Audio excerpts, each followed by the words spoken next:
Hi again, Danielle, and I'd like to apologize for the anticipated length of this video.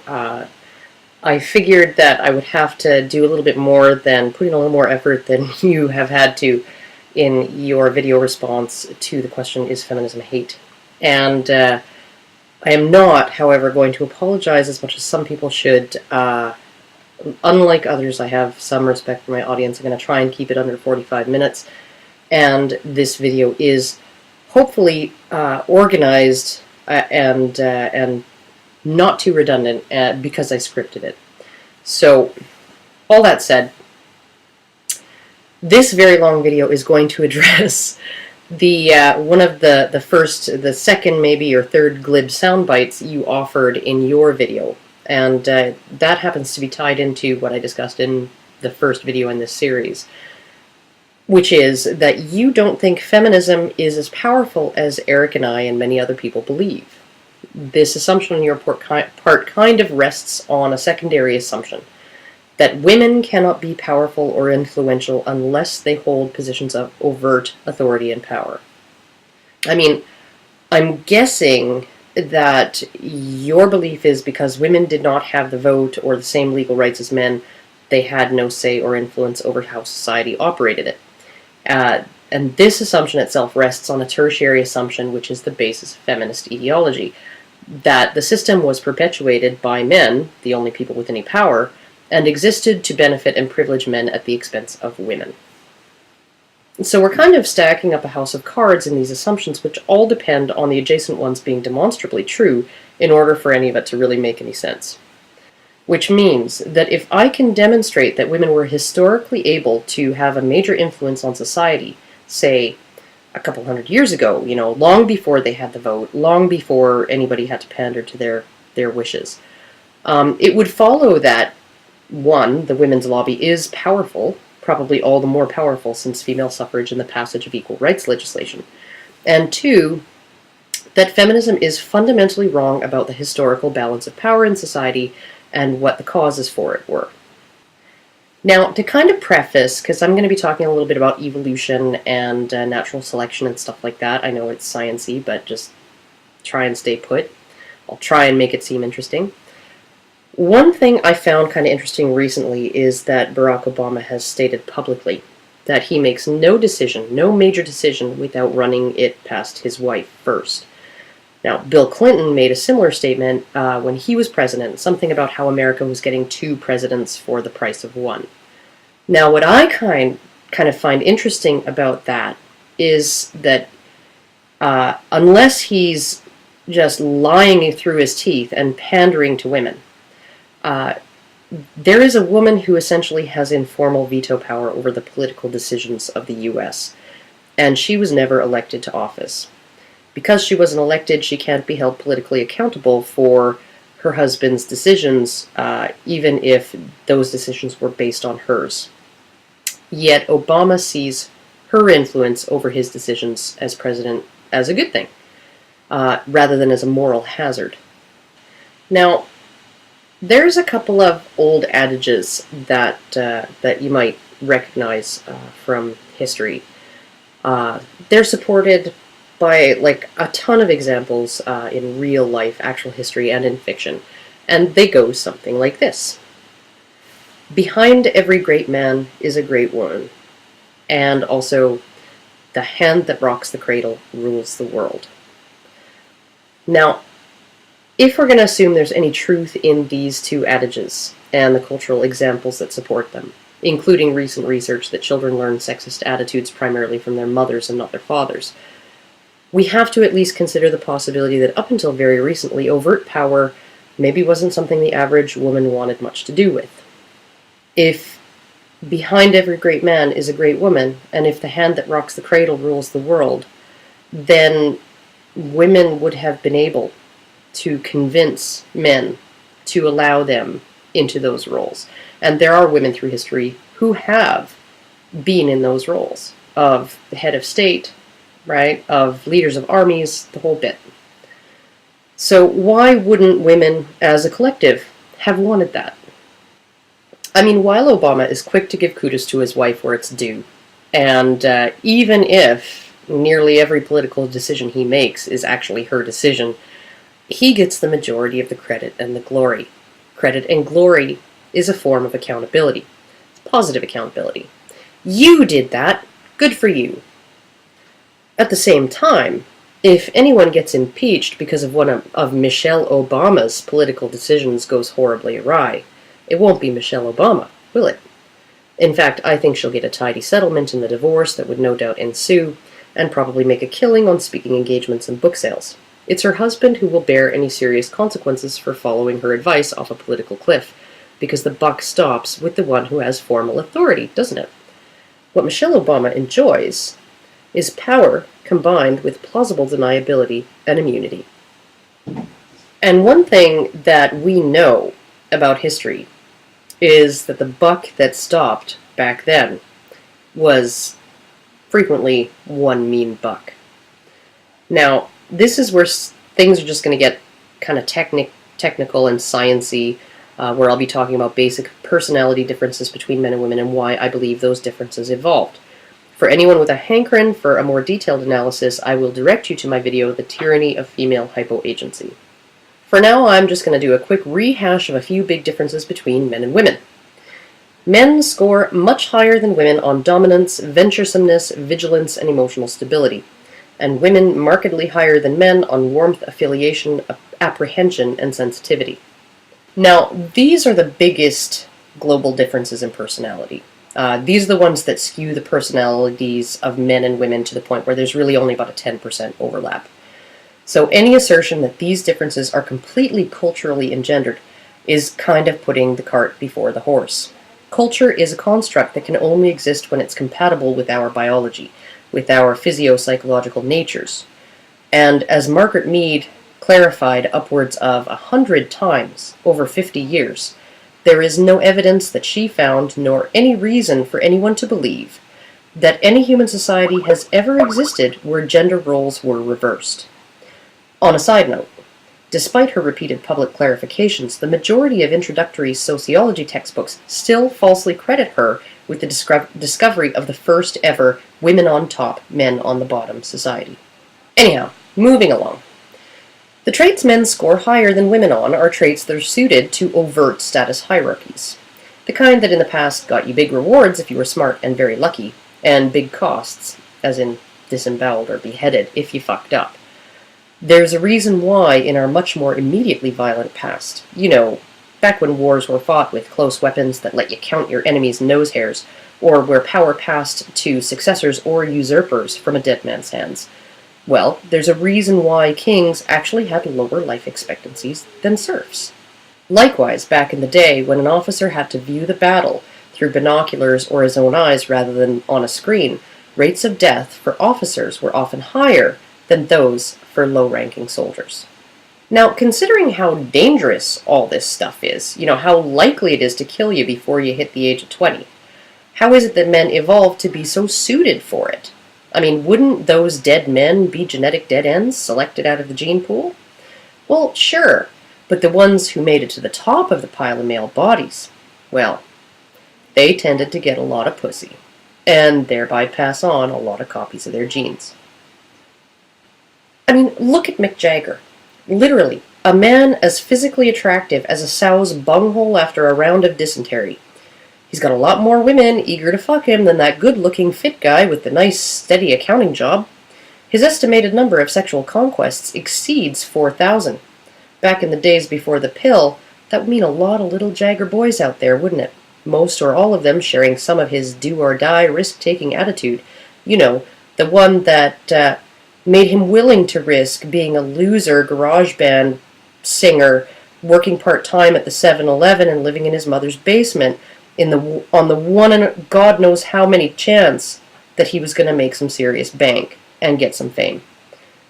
According to Henry Kissinger, yet another physically bottom 50%er and sexual top 5%er, power is the ultimate aphrodisiac, one even Marilyn Monroe allegedly couldn't resist. But that doesn't seem to be the case for Madeleine Albright. Somehow, her power doesn't have Calvin Klein models and hunky soccer players beating a path to her bedroom door. And even if it did, by the time she'd acquired that kind of power, it wouldn't do her genetic interest much good, would it? Even if someone as hot as Brad Pitt wanted to have his way with her, producing a child from that would have required technology that didn't exist for perimenopausal women back in our caveman past. The whole time she was busy acquiring political power and not getting herself knocked up, she was ensuring that few girls would carry on her personality traits. And even if she had a handful of kids, it wouldn't mean she could field her own division of platoons full of go-get-'em-take-charge power-hungry daughters. So,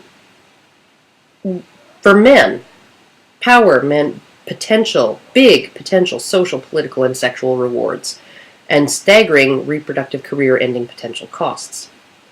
And the only reason males evolved to have the traits conducive to gambling in this way is because when the winners of such games are men, they can produce dozens, hundreds, or even thousands of progeny who share those very traits. Evolution, remember, doesn't care about anything other than copies of genes. It doesn't care if you're nice, mean, stupid, smart, happy, miserable, long-lived, or dead at 25. All it cares about is how many copies of yourself you made.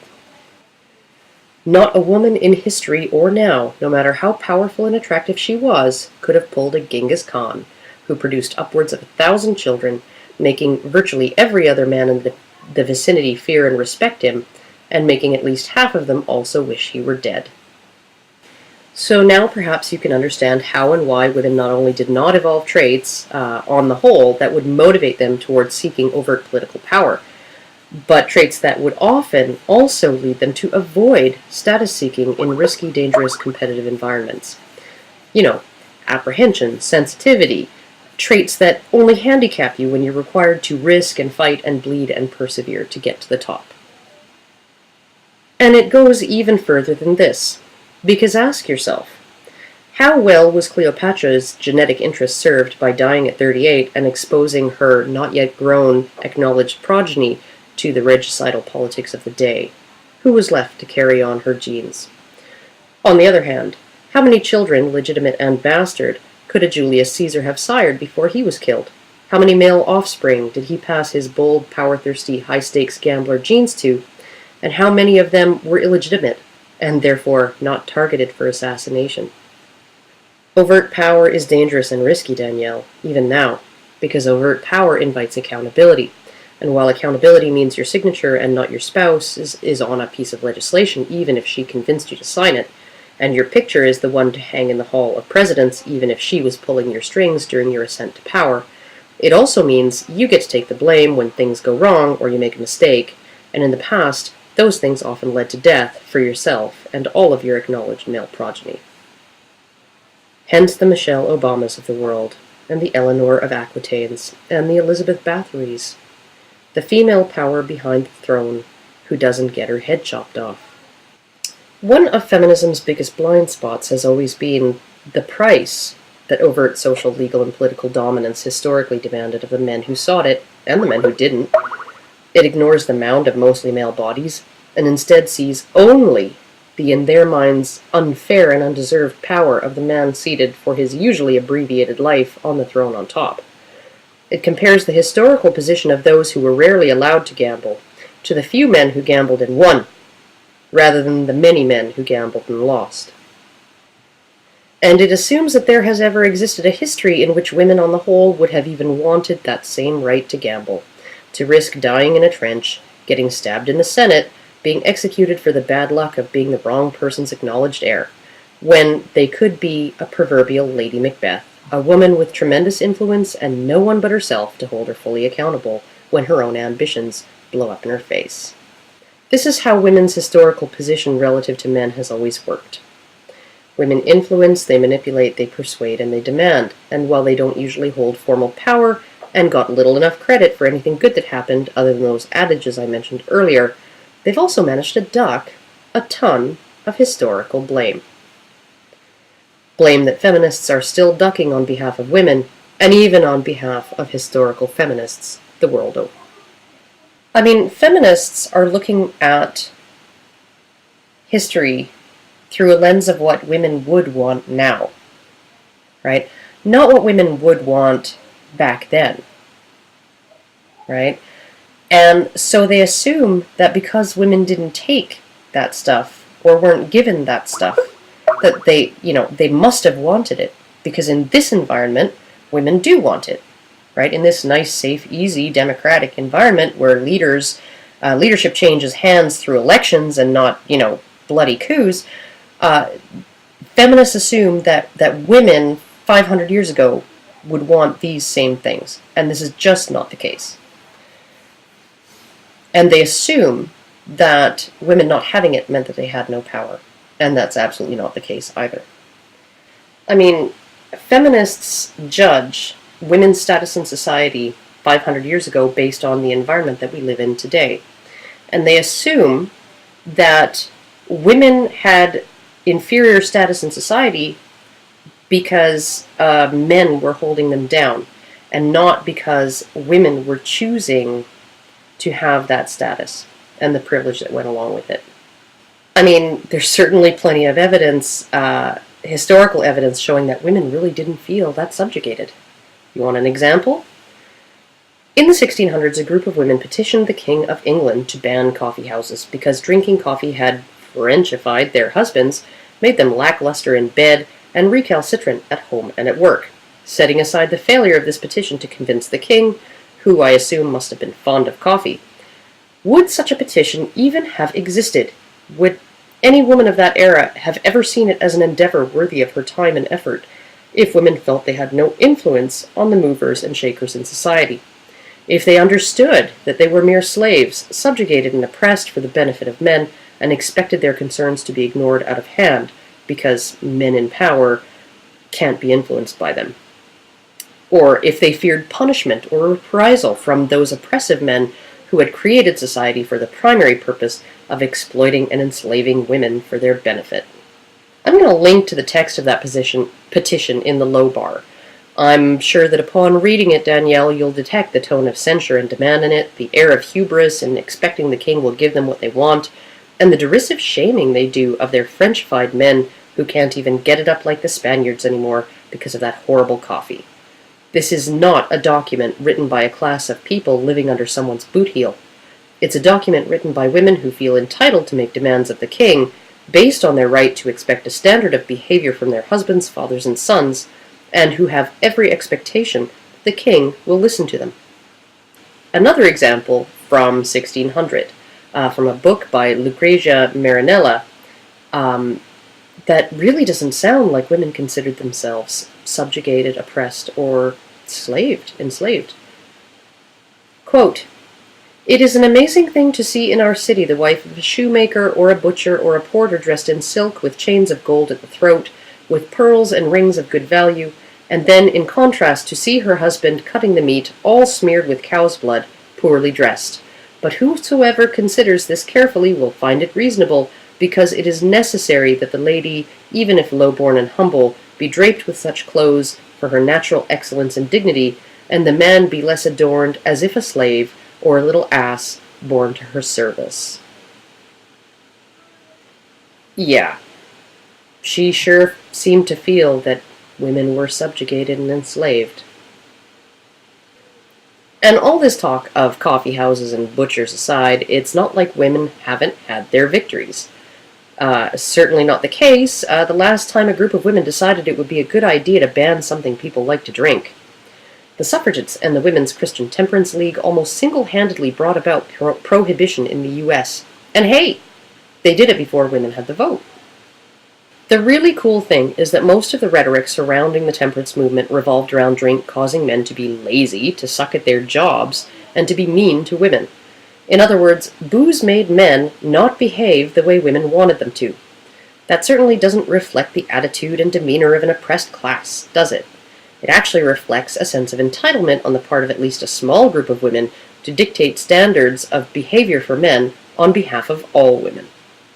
And what I find just absolutely awesome is that the feminists of the day used to put on plays depicting brutal, vulgar, beastly men, made more beastly by drink, and inflicting their beastliness on the hapless women in their lives, to scare women and shame well-meaning men into supporting their efforts.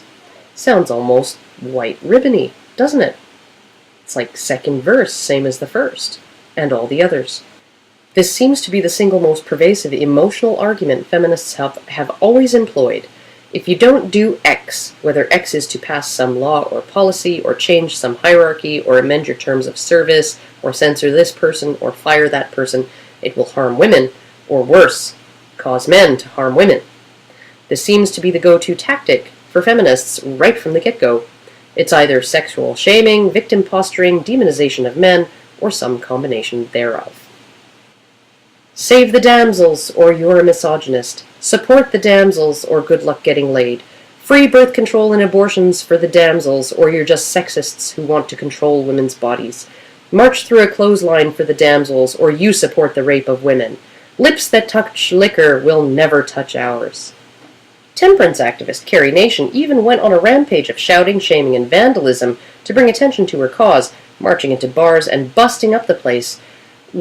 Provocative behavior, to be sure, without ever once provoking a beating or raping from one of those brutal, oppressive, and drunken males. Still, that didn't stop enough people from buying the shtick that booze in the glass meant women bruised and bloody on the kitchen floor. And again, I have to wonder how the poor, helpless, teetotaling darlings didn't realize they were subjugated and in no position to demand anything of government or to have any expectations of men. Didn't they know they had no power in society and no influence on the decisions of government that affected them, and were just slaves at the mercy of all those brutal, oppressive men who held formal power and had the vote when they didn't? Interestingly enough, the decision to ban alcohol resulted in countless, mostly male deaths and prosecutions, all kinds of civic unrest and mayhem, before government finally gave up on the whole idea of it. Mostly male deaths and jail sentences, despite an equal number of female consumers. So you're looking at the origins of organized crime in the U.S., a drug war with heaps of dead male bodies and hundreds if not thousands of men going to prison, based on women's activism, changing the laws of an entire nation even before politicians had any reason to give a shit about courting their votes. And the sweetest irony is that alcohol consumption and its social harms are not sexually directional. But the fight for prohibition succeeded by turning alcohol into a gendered issue that harmed and endangered women and turned men into brutal, rapey bastards. By claiming to speak for all women, capitalizing on female victimhood, and demonizing men, a relatively small, screechy bunch of women managed to convince the entire government of a nation, a government led by no one but men, to change the law, make life difficult, and limit civil liberties for everyone, including other women. I don't know who that reminds me of. Everything I'm talking about here is part of the great logical black hole of feminism. If feminism is at all accurate in its beliefs about the nature of society and men and how men are with women, then feminism itself could never have existed. The oppressive males who built society to benefit themselves at the expense of women would have nipped that shit in the bud the moment them women started getting uppity. And they could do it, too. The wife-battering, woman-raping, violent, power-hungry, physically larger and stronger testosterone-poisoned brutes that they are. Hell, if women had no influence on how society works or on the decisions of government, if men really were interested in oppressing women, keeping them down for men's benefit, how did women's suffrage happen in the first place, given that every member of Congress or Parliament, every single government body who voted it into law, was a man, and every police officer who never turned a fire hose or shot a rubber bullet at any suffragette was also a man. Further, how is it that women got for free what men were still being required to pay for as a condition of their citizenship and personhood? And it's not like the draft was the only public obligation men had that women didn't. Chivalry was, and still is, a social obligation, expected of men. Just ask Obama and Biden, who recently admonished men, and only men, to step in when they saw a woman being abused. Beyond that, before the days of big government, huge bureaucracies, and ginormous tax bases, any police officer could, at any time, commandeer the assistance of any adult male bystander to help him control a crowd, break up a brawl, or detain a suspect, regardless of any physical risk to that man. A fire department official could commandeer the efforts of every adult male in the vicinity of a fire to form an unpaid bucket brigade, even if they had other things they'd rather be doing at the moment, like, I don't know, going to their paid job. None of those duties or obligations applied to women, Danielle. not because they were weaker, a woman can pass a bucket of water to the next guy just as easily as anyone else, but because they had an exemption, the exemption of female privilege. They didn't owe society, you see, society owed them. And you can see that attitude alive and well in every single demand from modern feminists. What do society and men owe women today? Now, I'm almost positive you're not completely convinced yet, so I'm going to provide some more examples of the nature of the power of women and those who lobby on behalf of women, and how that is wielded over men and society. When Obama unveiled his initial economic stimulus plan, which he called shovel-ready, and which had allocated about 80% of the money to jobs in male sectors, which had seen about 80% of all job losses, a coalition of feminist groups demanded and were granted a face-to-face with him and his advisors, and within no time, over 40% of the stimulus money was allocated to female-dominated sectors, mainly health and education, that had actually gained jobs during the recession, and a significant portion was allocated to promote female participation in male sectors, in other words, to compete directly with males for newly created jobs. The recession was the first time the male unemployment rate drastically outpaced the female unemployment rate in the U.S., and while women have mostly recovered, men are still trying to catch up. This has been the pattern of every major recession for the last 100 years. How about another example? Not quite so modern. In the mid to late 1800s, women lobbying on behalf of all women, women who didn't even have the vote, mind you, so politicians had no reason to care about them and every reason to pander to their husbands, over what had become an unfairly gendered system of property rights, resulted in the amendment of several statutes across the Western world relating to individual and marital property. Laws had previously stipulated that any property a woman brought with her into a marriage was to be controlled by her husband.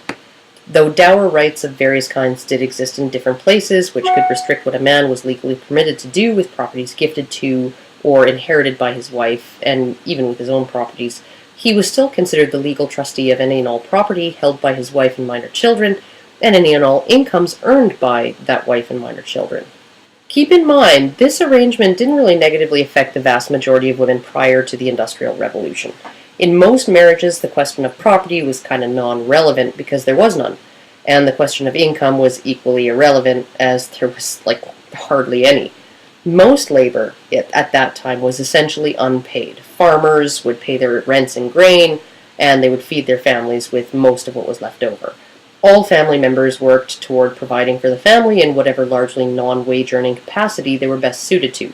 Hardly anyone owned anything worth bickering over. At the same time, all men, through all strata of society, had a socially and legally enforced obligation to provide for the material needs of their families. Married women, on the other hand, had no such enforceable obligation even toward their own children. Their exemption from this obligation and the accountability inherent in it was, in fact, a primary justification for giving power of conservatorship of assets and income to husbands. The people with the ultimate accountability should have the ultimate authority. Women's exemption from this often costly accountability, there were all kinds of things like debtors' prisons back then, was actually preserved by their lack of formal authority. So these laws really generally benefited primarily wealthy landowning men and harmed primarily the already privileged wives of wealthy landowners. And it was a mostly even trade-off for pretty much everybody else. And unless there was going to be a separate system for the rich and the poor, the harm of male authority to the few women living in relative comfort at the top of society was more than balanced out by the benefit of male obligation to the many, many women at the bottom who had no property to fight over and every need for the obligatory support of their husbands. For the vast majority of men, those in the lower classes, this arrangement was at least as much burden as benefit. A single man could subsist on a tiny percentage of the work required to support a family, but it was expected that he take a wife and provide for her and any children, and to provide for any female relatives who were unmarried or widowed. In fact, children's privilege, the privilege of legally and socially enforceable material support for one's family, typically ended at age 21 for men, but was a lifelong deal for women.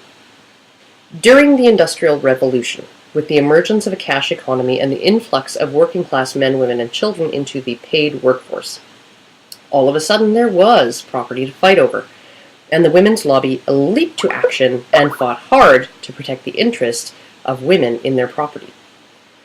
And what resulted was equal property rights within marriage, right? Yeah, no. What feminists of the day managed to do was emancipate women's property and income not only from their husbands, but from the institution of family altogether, while simultaneously leaving men's legal financial obligations to all family members unchanged. In essence, a married woman's property was now her sole property as an individual, while a married man's property remained the communal property of the family. If I'm not mistaken, we have something similar to that attitude even today. Among rich and poor, it goes something like this. What's mine is mine, honey, and what's yours is ours. I'm going to link to the text of a 1910 article published in the New York Times in the low bar for your perusal. The woman who wrote it, an anti-suffragette, quoted from then decades-old New York State statutes to refute the argument of a suffragette who had claimed it was unfair to women that they did not have an equal say over marital assets. Now, here is what that suffragette was framing as unfair to women.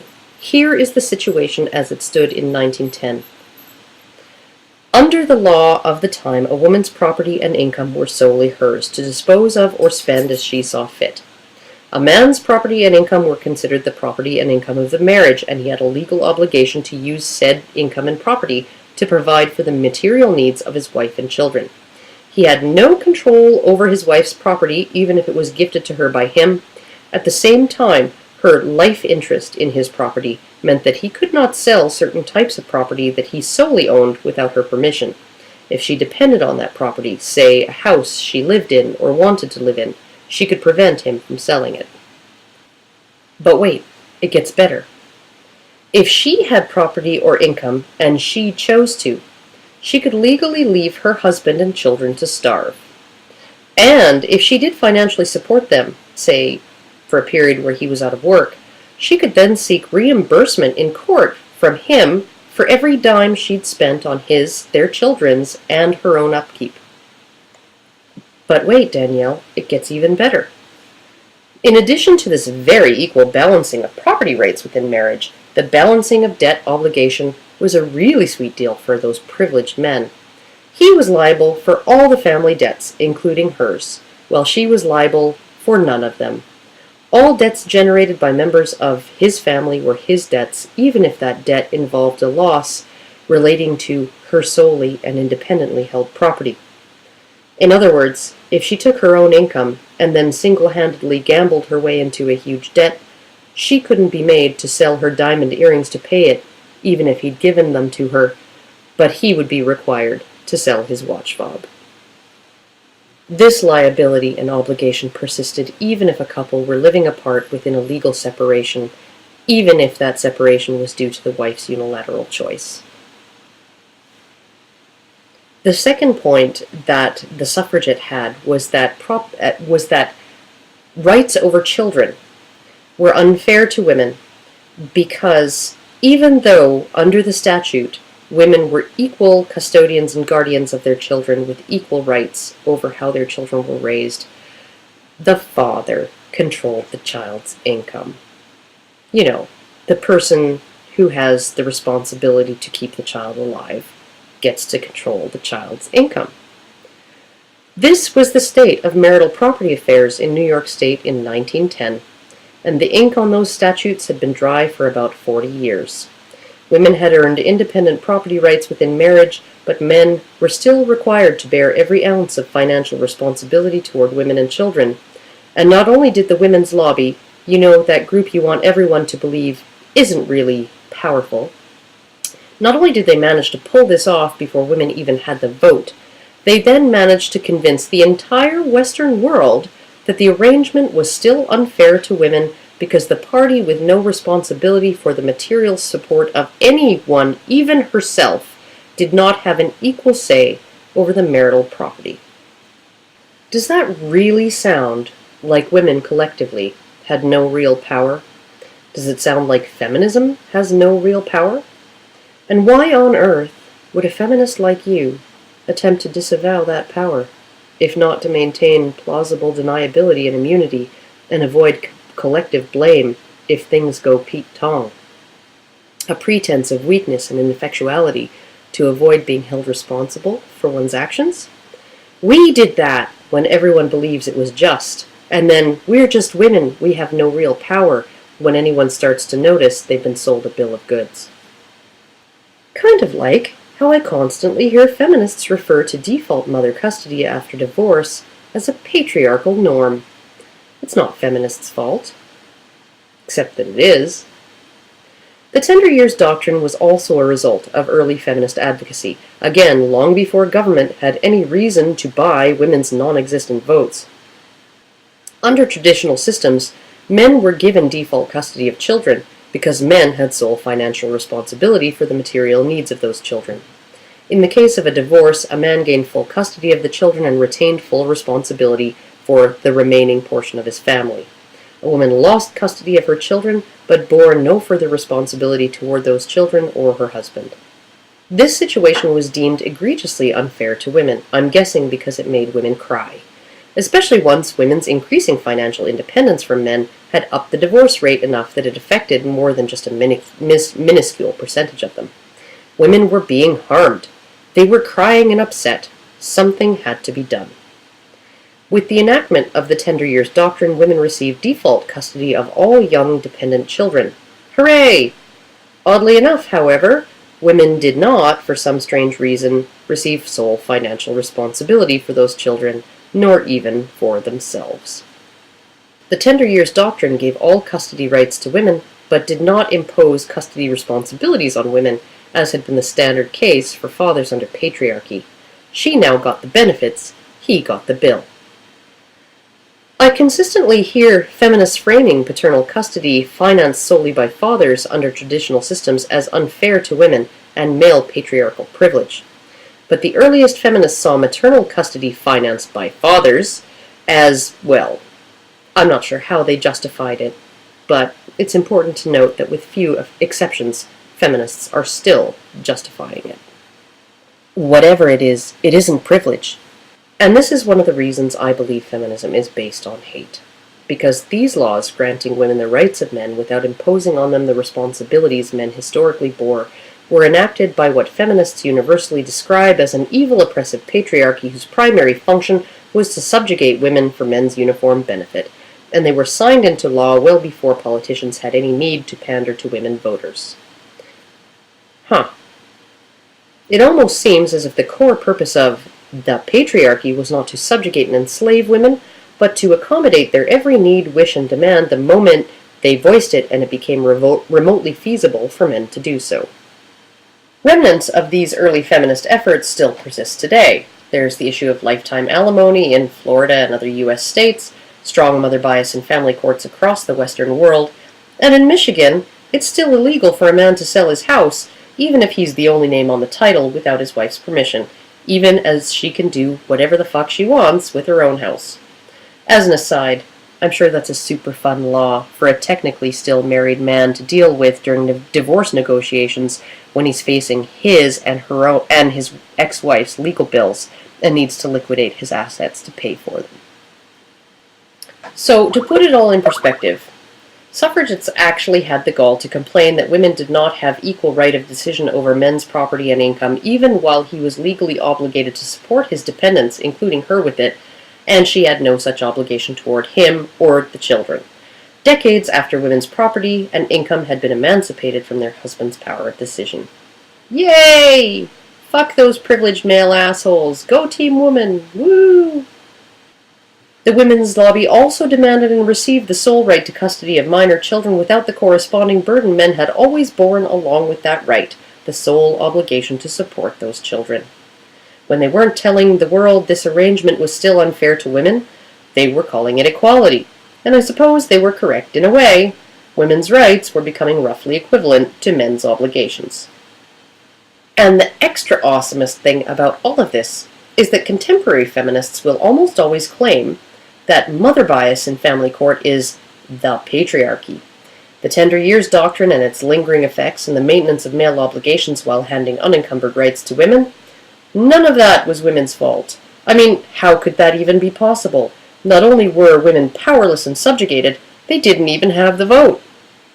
More than that, feminists will even turn around and insist that mother bias in family court is an oppression of women, because it means society views caring for children as women's work. And they can say this with a straight fucking face, even though mothers are under no obligation to take advantage of that bias and have every freedom to share custody rights with their ex-husbands. Feminists will likewise claim that alimony is actually sexist against women because it implies women can't be self-sufficient, even though no woman on earth is under any legal or social obligation to ask for or collect it. In fact, feminists will actually say, without even letting out a giggle, that a man denied access to his children because of a false domestic violence accusation made by his ex-wife, all while being threatened with jail for non-payment of alimony she doesn't need and didn't have to ask for, is an example of misogyny. I mean, heck, even women's free choices and unfair behavior can be twisted into an imagined oppression as long as people are prepared to entertain this gibberish as anything more than incoherent excuse-making. Feminists are free to fuel the engine of actual legal subjugation of an entire gender class just by playing the victim. I mean, it's almost as if feminists are continuing the age-old female tradition of plausible deniability. You know, the women who brought about the tender years doctrine and marital property laws, they were just the voice whispering in the ear, not the hand holding the pen that signed all of this bullshit into law. They were the Lady Macbeth, without even the decency to admit they'd done something unjust, let alone the conscience required to off themselves about it. They're the Lady Macbeth who blamed her husband for everything, then attached herself to the nearest powerful man who was still standing, and went right back to seeking power by talking somebody else, the patriarchy, into taking the risks in the fall. I asked you at the end of my last video to think about Warren Farrell's quote, that men's greatest weakness was their facade of strength, and women's greatest strength was their facade of weakness. Your bizarre belief that women have always been essentially powerless within a system that subjugated them, and that feminism is not as powerful as Eric thinks, is only more evidence of that gendered dishonesty. Because I have the feeling, Danielle, that if women today were forced to bear the extra obligations that went along with the extra rights and authority men had in the past, you and your feminist friends would be screaming foul. Oh wait, people have tried to suggest women bear those responsibilities, and the women's lobby has managed to take care of that right quick, every time. I mean, I get nothing but grief from feminists whenever I suggest that mothers with sole custody of and guardianship of children, especially those who unilaterally chose to have children out of wedlock, should bear the sole responsibility to support those children. I mean, this is what it was like for those super-privileged men back in the day. A divorced father got the kids, and he got the entire job of feeding them, and his ex-wife didn't owe him or them one damn thing. That kind of responsibility would be unfair to women, wouldn't it? It would make women cry. It would be misogyny and child abuse, even though you feminists describe it as male privilege when, back in the day, the sexes were reversed. The tools evolution gave women to influence society aren't the same ones it gave men. They're the social, emotional, cognitive tools that have allowed feminists to turn reality on its head, leave out or actively suppress half the evidence, and convince virtually everyone that this is how things all really work.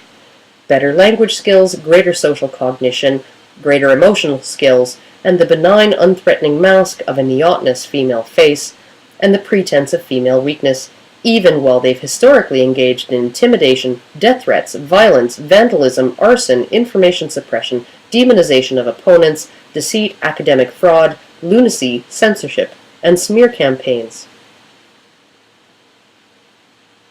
And you're going to tell me that women don't know how to influence society. Yeah. Anyhow, that's all I have to say about that ridiculous, preposterous assertion that feminism isn't as powerful as I or Eric think it is, that women aren't powerful, that that history was just one big freaking party of, it was a theme party a subjugation of women theme party. You know, that's really not how it was. That's really not how I think women felt it was back then. And it's only since holding power has gotten to be less and less physically risky that women have even been interested in it. So, you know, there you go. That's my assessment. That's part 2 of my response to you, Danielle. And I'm thinking I might just tackle the domestic violence and marital rape thing in another video, or maybe I will simply address you to a video where I've already addressed these things. So anyhow, that's it for me, and I guess I will see you guys all later.